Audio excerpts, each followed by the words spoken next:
અમદાવાદમાં BZ group Ponzi સ્કીમનો મામલો સામે આવ્યો છે અને સીઆઈડી ક્રાઇમે પુરવણી ચાર્જશીટ દાખલ કરી છે। ભૂપેન્દ્ર ઝાલા સહિત 6 આરોપીઓ વિરુદ્ધ ચાર્જશીટ દાખલ કરવામાં આવી છે। ચાર્જશીટમાં કૌભાંડનો આંકડો 178 કરોડથી વધુનો સામે આવ્યો છે। સમગ્ર કેસની તપાસ બાદ 23,000થી વધુ પાનાની ચાર્જશીટ બની છે તો ગ્રામ્ય સેશન્સ કોર્ટ સમક્ષ દાખલ કરવામાં આવી છે આ ચાર્જશીટ।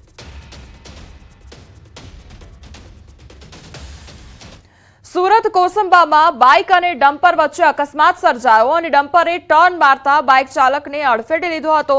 બાઇક ડમ્પર નીચે ફસાઈ ગઈ હતી તો બાઇક બહાર નહીં નીકળતા ડમ્પર બાઇક પરથી કાઢવું પડ્યું હતું અને બાઇક રોડ સાથે ઘસડાતા આગ પણ લાગી હતી તો તાત્કાલિક ડમ્પરની અંદરથી ફાયર એક્સટિંગ્યુશર અને ધૂળ નાખી આગ પર કાબુ મેળવી લેવામાં આવ્યો હતો। સદનસીબે કોઈ જાનહાનિ સર્જાઈ ન હતી। કોસંબા પોલીસ ઘટના સ્થળે પહોંચી આવી હતી।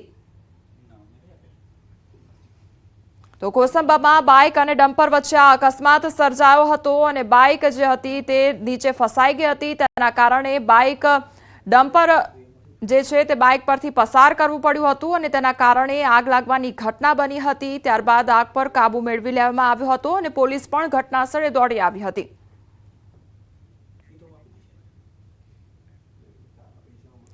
વડોદરામાં માતા પિતા માટે લાલબત્તી સમાન કિસ્સો સામે આવ્યો છે। ડેસરની 4 વર્ષની બાળકી એલઈડી બલ્બ ગળી ગઈ અને ચોકલેટ સાથે ફ્રી આવેલ રમકડાએ 4 વર્ષની બાળકીનો જીવ જોખમમાં મૂકી દીધો।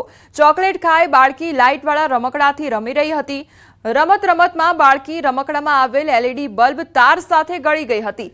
માતાને જાણ થતાં બાળકીને સારવાર માટે હોસ્પિટલમાં લઈ ગયા હતા।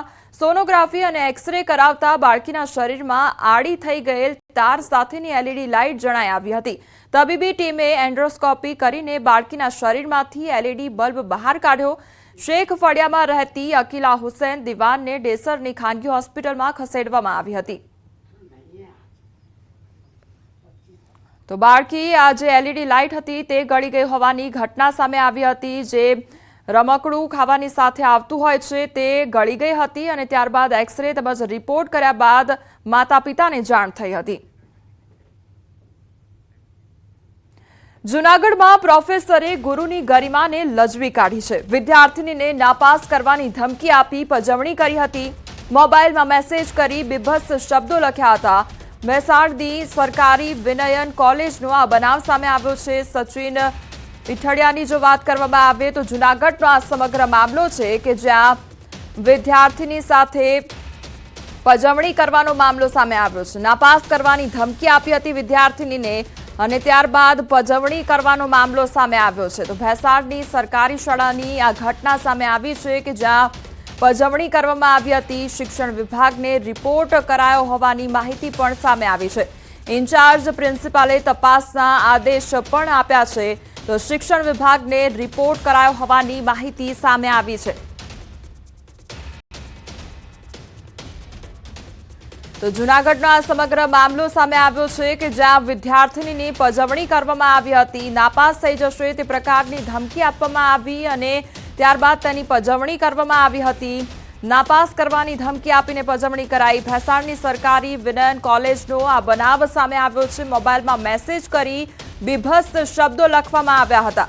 સંવાદદાતા અતુલ અમારી સાથે જોડાઈ ગયા છે। અતુલ, વિદ્યાર્થીનીની પજવણીનો આ મામલો, શું અપડેટ?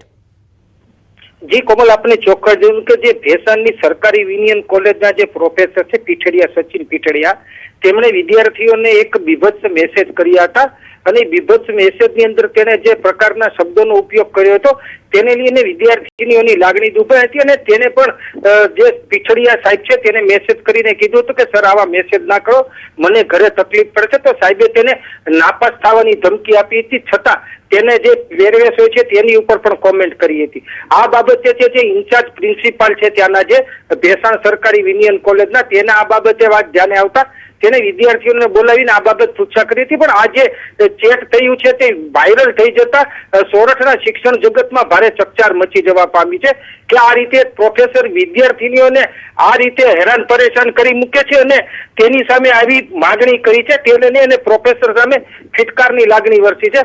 હાલ હજી સુધી કોઈ પોલીસ ફરિયાદ કરવામાં આવી નથી। પ્રિન્સિપાલ સાથે વાત કરતા તેમણે કહ્યું છે કે કોઈ જો આગળ આવશે કોઈના વાલી અથવા વિદ્યાર્થીનીઓ તો ચોક્કસ આની સામે ફરિયાદ કરવામાં આવશે. પ્રિન્સિપાલ દ્વારા આ બાબતનો રિપોર્ટ પણ શિક્ષણ જગતમાં કરી દેવામાં આવ્યો છે અને તેને લઈ અને હાલ જે આ પ્રોફેસર છે મિસ્ટર સચિન પીઠડિયા તે રજા ઉપર ઉતરી ગયા છે. પ્રિન્સિપાલે તપાસ કરી કાર્યવાહી માટે શિક્ષણ વિભાગને રિપોર્ટ કર્યો છે અને કમિટી બનાવી અને આ ખરેખર શું છે હકીકત તેની બાબત તમામ ધ્યાન કેન્દ્રિત કર્યું છે. જી કોમ જી અતુલ, સમગ્ર માહિતી બદલ આપનો આભાર. સુરતમાં ખંડણીખોર કોર્પોરેટર રાજુ મોરડિયાની ધરપકડ કરવામાં આવી છે. રાજુ મોરડિયાએ ડિમોલિશન કરાવવાની ધમકી આપી રૂપિયા પડાવ્યા હતા. રોડનું કામ અટકાવી ફાર્મ માલિક પાસેથી પણ 50,000 રૂપિયા પડાવ્યા હતા. કોર્પોરેટર વિરુદ્ધ 2 ફરિયાદ નોંધાતા પોલીસે ધરપકડ કરી છે. રાજુ મોરડિયાએ અનેક લોકોને બ્લેકમેલ કરી રૂપિયા પડાવ્યા હોવાની આશંકા છે. ત્યારે ભોગ બનનારને પોલીસનો સંપર્ક કરવા અપીલ કરવામાં આવી છે. તોડબાજ નકલી પત્રકાર બાદ હવે કોર્પોરેટરની પણ ધરપકડ થતા ખંડણીખોરોમાં ફફડાટ ફેલાયો છે. પંચમહાલના ગોધરા પ્રાંત અધિકારી તેમજ તેમની ટીમે લીલેસરા નજીકથી અનધિકૃત રીતે લાકડા ભરેલા ટેમ્પો ઝડપી પાડ્યો છે અને આ લાકડા ભરેલા ટેમ્પોને અટકાવતા ટેમ્પો ચાલકે પ્રાંત અધિકારીને ધમકી આપી ફરાર થવાનો પ્રયત્ન કર્યો છે. ટેમ્પો ચાલકે એસટીએમ અને સરકારી કર્મચારીઓ સાથે હલ્લાબોલ કર્યો. ઘટનાને લઈ પોલીસે 5 આરોપીઓ સામે ગુનો નોંધ્યો છે તો 2 આરોપીઓની ધરપકડ કરાઈ છે તેમજ લાકડા ભરેલો ટેમ્પો કબજે કરવામાં આવ્યો છે. થઈ ગયેલો આને બચાવવા માટે કેટલાક ટોળાના લોકો ભેગા થઈ ગયેલા અને આ લોકોએ હલ્લાબોલ કરતા આ ટેમ્પો ચાલક એનો લાભ લઈ અને ભાગી ગયેલો. આની અંદર આ આરોપીઓ કુલ 5 આરોપીઓ છે જેઓ એકબીજાને મદદગારી કરી અને આ ગુનો આચરેલો હોય જેથી ફરિયાદીએ બી ડિવિઝન પોલીસ સ્ટેશનની અંદર ફરિયાદ આપતો ગુનો રજીસ્ટર કરેલ છે. નવસારીમાં જલાલપોરના મરોલી ગામમાં ડિજિટલ અરેસ્ટની ઘટના બની છે. મરોલીના તબીબ ચેતન મહેતાને વિડીયો કોલ દ્વારા ડિજિટલ અરેસ્ટ કરી 6 લાખ રૂપિયા પડાવ્યા તો આધાર કાર્ડ પર ફ્રોડ ખાતું ખોલાયાની વાત કરી ફરિયાદ નોંધાવવાની ધમકી આપવામાં આવી હતી. કેસ સીઆઈડી ક્રાઇમમાં સોંપવાનો ડર બતાવી અલગ અલગ ખાતામાં રૂપિયા ટ્રાન્સફર કરાવ્યા. તબીબને છેતરાયાનો અહેસાસ થતા પોલીસ મથકે ફરિયાદ નોંધાવી. મરોલી પોલીસે ફરિયાદના આધારે તપાસ શરૂ કરી છે. સુરતમાં શેરબજારમાં રોકાણના નામે લાખોની ઠગાઈનો કિસ્સો સામે આવ્યો છે. કતાર ગામના એકાઉન્ટન્ટ ભાવિક જાતકિયાએ સહકર્મી ઓમ પ્રજાપતિ સામે નોંધાવી ફરિયાદ. આરોપીએ ફરિયાદીને વિશ્વાસમાં લઈ 75.93 લાખ રૂપિયાની ઠગાઈ કરી. શેરબજાર, ક્રિપ્ટોકરન્સી સહિતમાં રોકાણ કરી ઊંચું વળતર આપવાની લાલચે કરી ઠગાઈ. પોલીસે ફરિયાદના આધારે આરોપી ઓમ પ્રજાપતિની ધરપકડ કરી આગળની તપાસ હાથ ધરી.